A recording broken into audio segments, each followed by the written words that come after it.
ઉના તાલુકાના સિંબર ગામે પતિએ કરી પત્નીની હત્યા.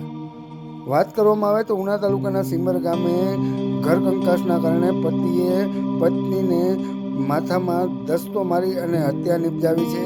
ત્યારે સમગ્ર મામલે નવા મંદર મરીન પોલીસ અને એલસીબી પોલીસ જે છે તે ઘટના સ્થળ પર પહોંચી અને વધુ તપાસ જે છે તે હાથ ધરવામાં આવી છે. ત્યારે વાત કરવામાં આવે તો સિંબર ગામની વાડી વિસ્તારમાં રહેતા લચ્છુબેન જે છે તે વાડી વિસ્તારમાં પોતાના ઘરે હોય તે દરમિયાન તેમના ઘરે ઘર કંકાસ થતો હતો અને ઘર કંકાસના કારણે તેના પતિએ તેના માથામાં દસ્તો જે છે તે મારી દેતા તેમનું ઘટના સ્થળે જ મૃત્યુ થયું હતું.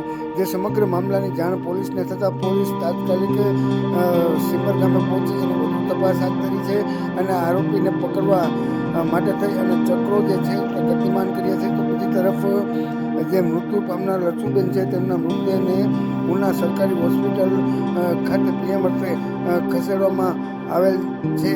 શું તમારા મમ્મીની હત્યા કરી તમારા પપ્પા દ્વારા, તો શું છે ઘટના આખી? ઘર બાબતનો ઝઘડો. કેટલા સમયથી ઝઘડો થતો હતો? થોડોક સમય. અચ્છા, ઝઘડો થવાનું કારણ શું છે? એ ખબર નથી કારણ. વાત એવી પણ આવે છે કે એમને કોઈની સાથે સંબંધ હોય અને દારૂ ઉતા પિતા દારૂ પીવા માંડે, એ વાત કેટલું સત્ય છે એ વાતમાં? તો તમે કંઈ કહેતા હતા મગજની બીમારી છે તમારા પપ્પાને? હા. એમની કોઈ દવા કે ટ્રીટમેન્ટ ચાલુ નથી? પહેલાં ચાલુ હતી. દવા ચાલુ છે. બધી દવા ચાલુ છે? અત્યારે ચાલુ નથી, પહેલાં ચાલુ હતી. ત્યાં તમારા પપ્પા ક્યાં છે? એ અત્યારે પોલીસ સ્ટેશન.